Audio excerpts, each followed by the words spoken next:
You're listening to PatchBay on tymkrs.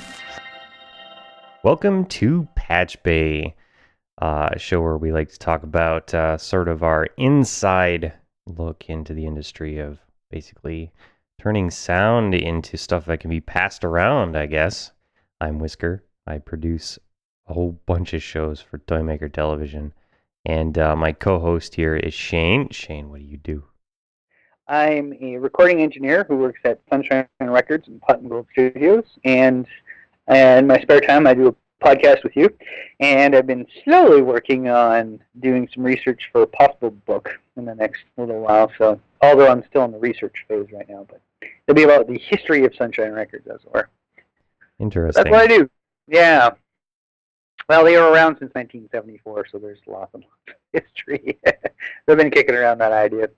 Anyway, so the quick news is, prior to us getting started on the discussion, I'm not sure if there's any Digital Performer fans out there, but they've just released their newest version, which is, I believe, version 8, and the GUIs look incredible. Not that that really means a whole lot, but I like cute-looking GUIs.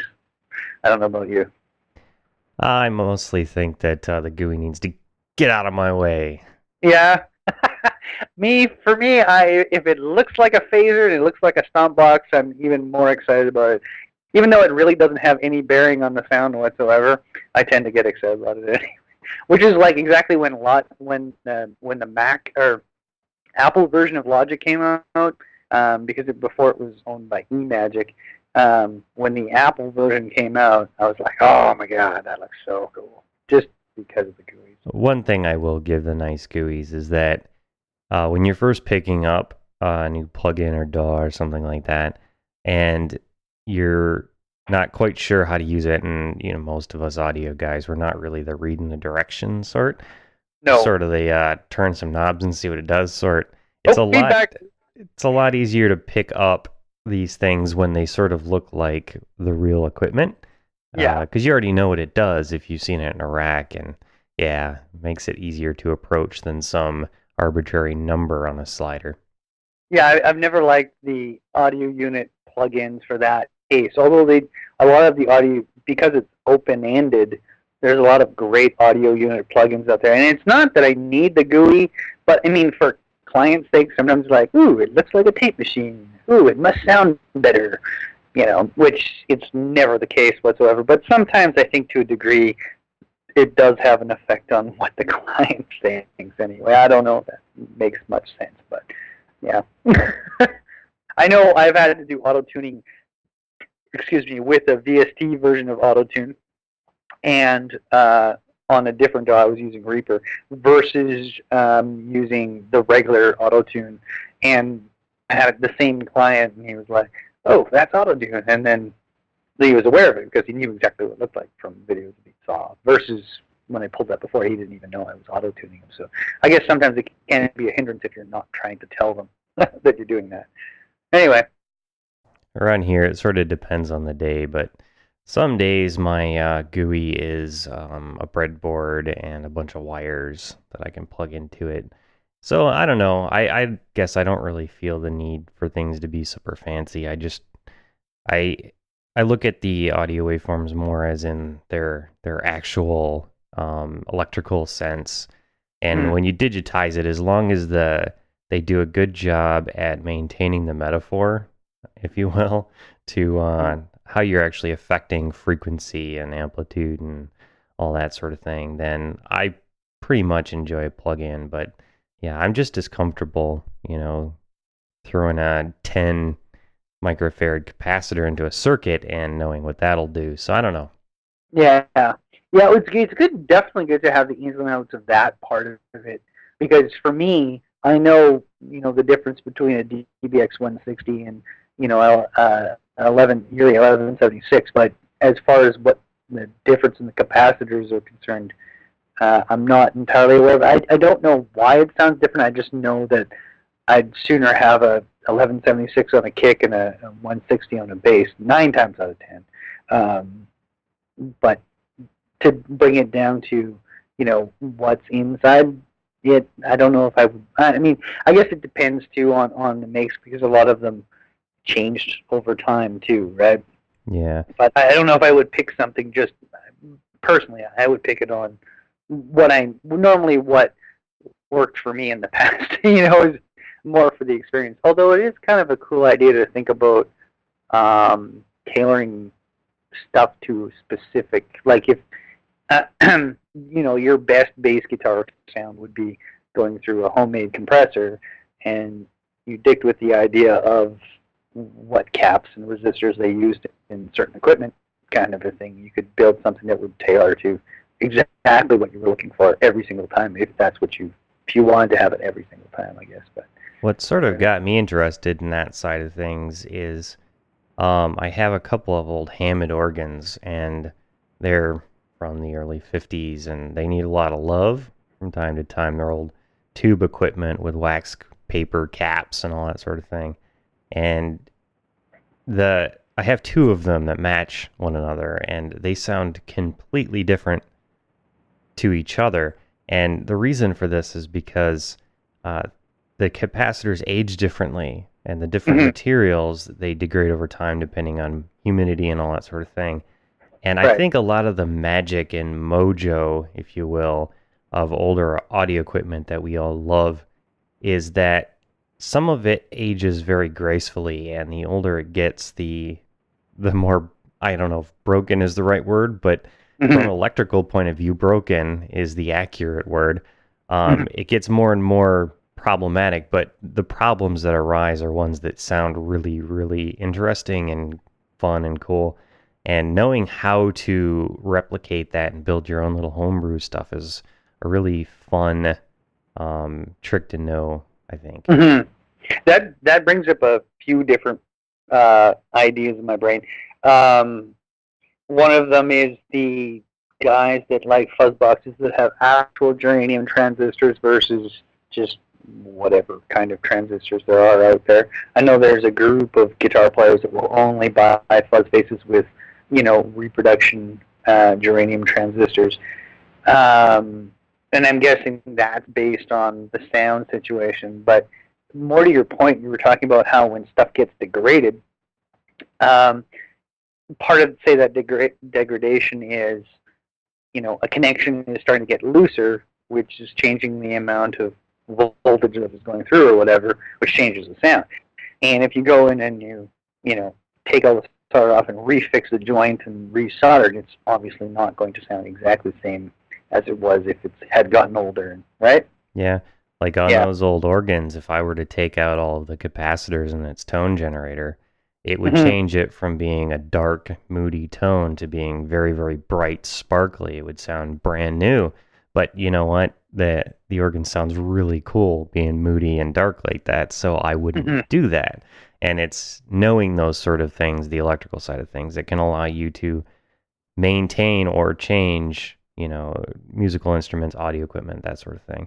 I don't know. I'm no expert on it, but I do like to tinker. Yeah, well, and that's the only way you're going to learn, obviously. The other thing I was going to point out, too, was there are certain Fender guitars, like the early set of Fender guitars, all the pickups were wound by 3 different girls in the plant. And guys could tell, like super snobs could tell who wired which pickups, because the more you wired it, the thicker it would be. The less you wired it, the more brighter it would be. And so certain ladies would do, 12 wraps, one would do 15 or whatever it was, and they always tend to stick to the same amount. So not only are those old guitars really expensive just to buy, but there's certain guys who are chasing down the 1958, 59 model of this ladies. Do you know what I mean? Totally. Which is super snobby, but I mean, it makes sense if you've got that kind of money to burn, go right ahead. Whatever, but yeah. Did you want to switch and talk about DAWs?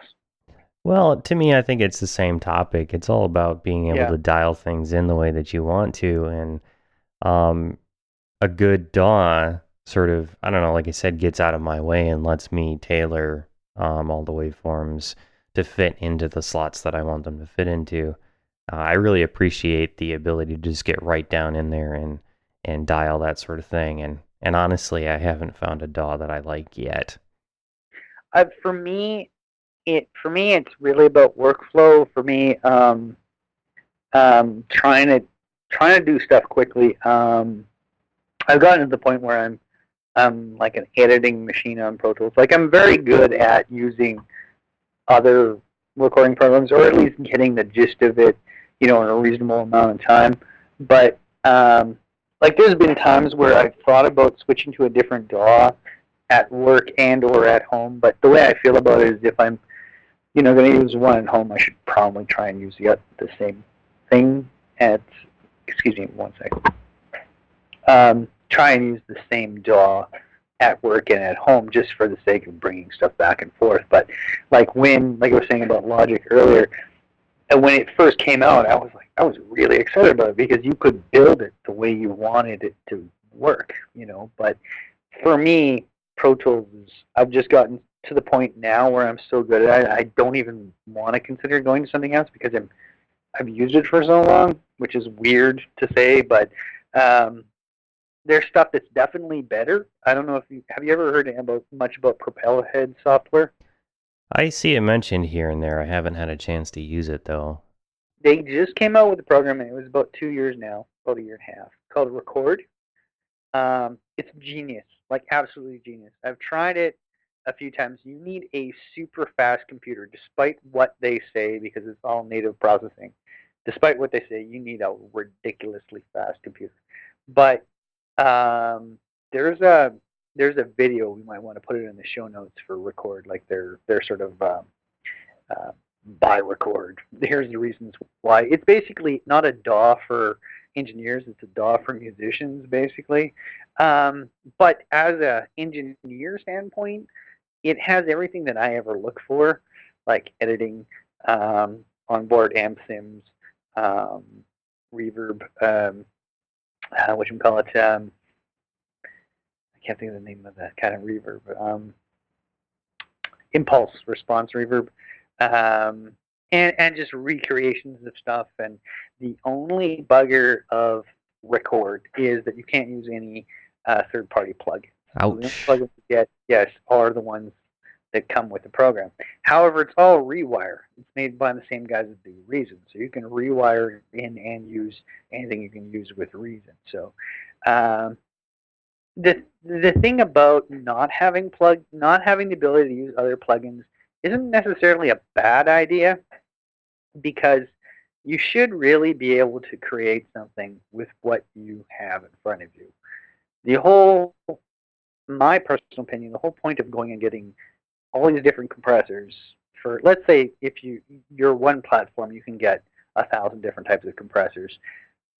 You're getting to the point of overkill, I think, to a degree. I mean, in reality, you can probably get away with using 1 to 3 different kinds. That's my personal opinion. I mean, 9 times out of 10, when I'm in Pro Tools, I'm either using my the regular Digirac plugins, the Bomb Factory plugins, or the Massey plugins. That's all I use. They're only the 3, like, other than a few that I bought. And the idea behind like sort of stopping yourself to say, this is what you're allowed to do, and that's it. So you gotta figure out a way to make do with it at that point. I kind of like like being constricted a little bit for that. Yeah, it totally works. I mean, it's always been a great inspiration for any artistic endeavor to sort of limit the rules of the world that you can move in. In compressors, I would say that it's probably a really good idea to stick to 1 or 2 of them, because they're such fickle little things, and if you can learn the compressor that you use and become a grand master of it, you can get a much better sound with that limited selection of equipment, or digital equipment, however you want to think about it, and do things with it that you would just you'd end up going through a whole bunch of different compressors looking for one that sounded the way you want. But if you can pretty much run one and do magic with it, then you don't need to have a big pool of them. Yeah, exactly. Like, just speaking that to when I first started, I was using Digital Performer, and the one compressor that came stock with Digital Performer, they had Mass Audio System (MAS), which was like sort of their version of RTAS type plugins. And the ones that came stock, the I think the lowest attack time I could get was still something like 100 milliseconds, which is like at that point I just didn't even use compressors, like because there was no, excuse me, for me, every time I do any kind of compression, it's like the quickest attack possible. So like I'm using like point 0.1 like millisecond for an attack time. So using it like for that for me was just like I just didn't even use a compressor, because when I use them I go for it. Like it's just what it's doing is it's catching things. It's not over compressing. It's not under compressing, but it's just catching those little sort of peaks and stuff like that. And when you have an attack time that's super slow, then you're dicking around with, oh, how much should the attack time be versus the release, and it's a lot of farting around. So the way I've sort of always kind of gone after it, I've sort of went with the quickest attack possible, so that like if it's going to hit, it'll hit right now, not in 200 milliseconds from now, because just now it went over the threshold. Do you know what I mean? Sure, yeah. Yeah. And when you get into more advanced techniques like side chaining and stuff like that, you're really sort of getting into the real power of the thing there. hmm Yeah, no, for sure. Yeah, and if you have a wickedly slow attack time and you're trying to do a side chain, there's no sense even trying to do it. You might as well work with the latency in your computer and run it through an actual compressor, which I've done, and then just moved waveforms back. Like, so yeah, I guess the one thing about using the stock plugins that would come with a system, if they're not really up to snuff as far as engineering geekery is concerned, well then you definitely want to start looking somewhere else. I mean, for me, like with the Pro Tools ones, they're basically like they're up to snuff. It's just, you know, any of the other ones you buy, they're like computer versions of something. Like, does the Bomb Factory 1176 sound like a real 1176? No, not at all. Does it have sort of the same color? Yeah. Would I sooner use an 1176 on every channel that I want to use one? Yeah, but I don't have $3,000 for every. That's basically what it comes down to for every. You know what I mean? Yeah, yeah, yeah. So at work, you end up using Pro Tools a lot? Yeah, it's 95% of the time it's Pro Tools. I do use Bias Peak as a 2-track editor, um, but they just actually went out of business just a little while ago, which kind of blows. But I'm still good. I'm supported, and I've actually used Reaper a bit at work for doing some remix stuff, or when somebody brings me in more tracks than the Pro Tools that I use. I'm allowed 32 tracks on the system I'm running, so which once again it's nice to have constricts, but sometimes I'll have something like that. The cool thing about Reaper is it allows a rewire, so I've actually rewired stuff, used Pro Tools as the master, and had Reaper sidechaining, say the drum mix or something like that, so I could do, VSTs or something like that on the drums, have 16-channel drums coming in, rewired to Pro Tools, and then have Pro Tools running the other 32 tracks, but that gets confusing. But yeah, 9 times out of 10 in Pro Tools. What are you using over there? For the podcasts, I tend to stick to, and you might find this funny, but it works really, really well. The newest version of GarageBand on a brand new Mac Mini. Oh, And what? the reason why I like it so much is that it has the audio units plug-in system, and I Mm-hmm. can drop in Guitar Rig Nice. 2. I like Guitar Rig. And Guitar Rig 2 is basically, for those of you who haven't used it, it basically allows you to stack a bunch of outboard equipment um, into basically a virtual rack and just wire it all together. And yeah, the plugins of the rack equipment are all very, very, very, very useful because they allow you to get right down into. It depends. I mean, I've been using it for so many years. I can do things with it that that you would probably, I mean, it's basically magic, is what most people say when they've heard what the podcast audio sounds like from the callers before I do it and Mhm. after I do it using just my standard rack of guitar rig stuff. I can do audio magic with it. So I really like that. I mean, as far as the functionality of GarageBand itself, that's not really why I'm there. The interface is nice and it comes with the computer, so I don't have to invest a whole lot of extra money in it. And then I use the real meat there happens in Guitar Rig. So, here's a silly question. How are you running latency? It was through the I/O you're using, right? There's basically, when we do this live stuff, there's only as much latency as it takes for it to get in and out of the computer out to Skype. Mhm. So when you hear me, any latency you're hearing is network latency and not, audio latency in the Mhm. system, because Macs are so good at being snappy with audio. Mhm. Yeah, And I for sure. have a good dedicated hardware to do the routing of signals around. So that helps a lot too. Yeah, no, for sure. Yeah, that was the one thing I did have trouble with on Garage. I think it was the original version of GarageBand I was running. So I had a little bit of trick with the latency, just trying to like lay down guitar parts and stuff like that, so that it was still in time with, what you were actually listening back to, right? Just give me 1 second, okay? Pardon me. Yeah. So I was gonna mention. So other than using GarageBand, that's basically all you're using as far as recording and editing is concerned, or you're using some other extraneous things. Well, that's what I Um, use here. We have a dedicated studio for the podcast stuff at right. the top floor of the tymkrs building here. Right. And The so, Toy Maker's Tower. we have multiple recording studios in the house, basically. We have this one, which is where we record all of our podcasts and TV shows, and it's all sort of set up to do that job really well. But then the weird, fun hackery always happens over in my office, where I've got it set up with a Windows machine and Cool. a, let's see, a little 2-channel audio interface from TC Electronic, Firewire sort of deal.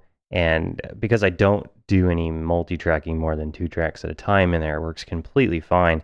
Hmm. And it basically allows me to do things like um, hook up a whole bunch of random electronics projects and get them right into the computer and track them. And And to then confirm that they're working and yada yada the yada yada.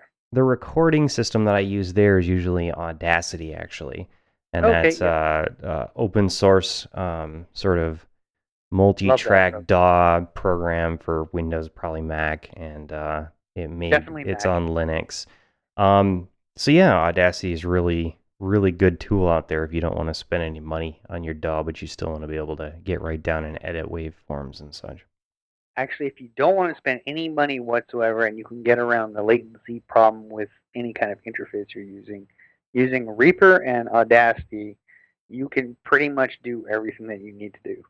The real trick is trying to hear back something and be able to record to in time properly. Like if you track drums and then you gotta lay down guitar parts to make sure that you're hearing everything as it's being recorded and you're not, by the time your signal gets to the hard drive, it's, you know, 15 seconds past that point or whatever.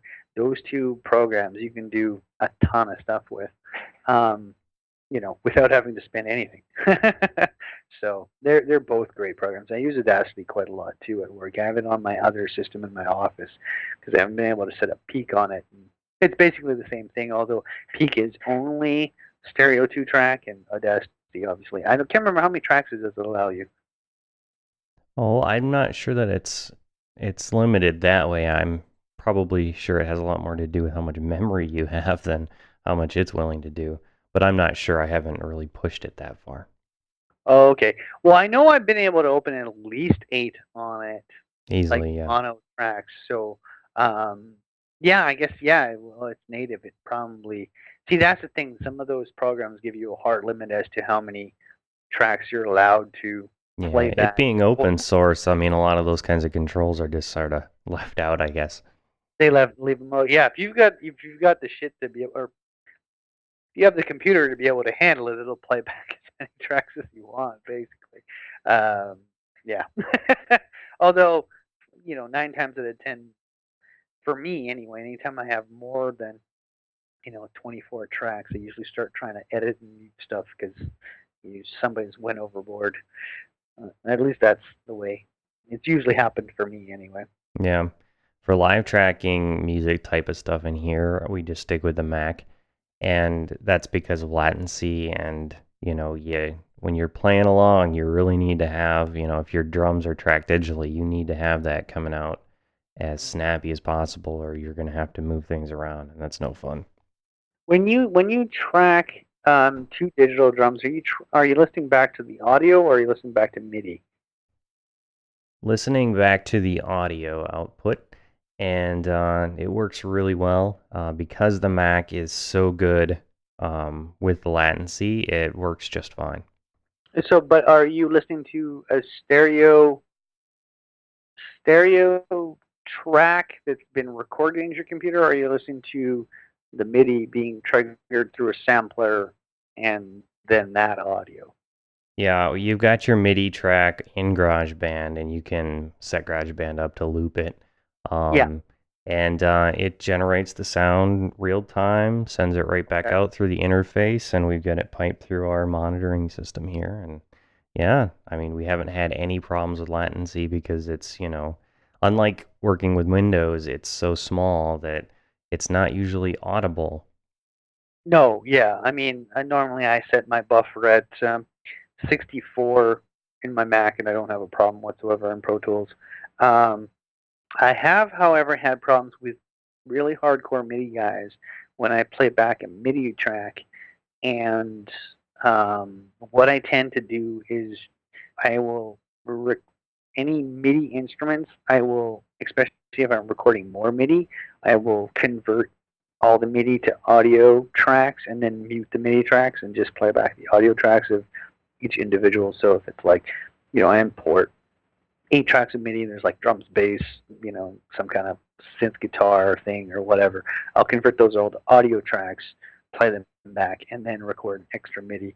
For whatever reason, I'll tend to run into some weirdo, and it's not because the stuff's on the wrong channel when he's recording or anything like that, but I just tend to have less in Pro Tools. I have less latency problems when it's playing back audio when you're recording more audio versus playing back MIDI for whatever reason. And it's not just about software synths. Sometimes we're talking about pumping the MIDI, definitely pumping the MIDI back through the synthesizer and then back into Pro Tools on an auxiliary or something like that. Of course, you have to deal with, yeah, you'd have to deal with a little bit of millisecond stuff. So what I tend to do is try and work from audio as much as possible. I mean, you have the MIDI, so you can always go back. If something needs to be edited or changed or whatever, but I'd sooner mix all audio if I can. Like mixing MIDI and audio, it just becomes so much more time consuming for me. Yeah. So if I had like if somebody else was paying for it, I'd probably have a much more powerful Mac sitting here with Logic and maybe a new Thunderbolt Symphony I/O. That would be fun. Well, yeah, I mean it really comes down to what's gonna work for you, right? Like, for me, I've been able to make do a lot on like doing full productions on what I'm using, which is basically um, a glorified home studio in some places. I've much more sexier mics in a big room and stuff like that. But what's come down to for me is I've managed all the latency type stuff and things like that. But I need to get a few more extra inputs coming in, and that's where I'm right now in big research trying to figure out what's the best thing for preamps and stuff like that for me anyway, as far as a good solution. All right. Well, we are out of time for this week. We are. Interesting conversation anyway. That one got slightly derailed, but it was good. You guys can find the show every week at patchbay.tv. Put it up on Fridays. It's yeah, you can just click play on the page there. I also put up a couple RSS feeds there. One will automatically subscribe you on iTunes, and the other one is one that you can use on your phone and that sort of thing. If you want to set it up for that. Anyway, that's it for us for this week. We'll be back next week. Bye.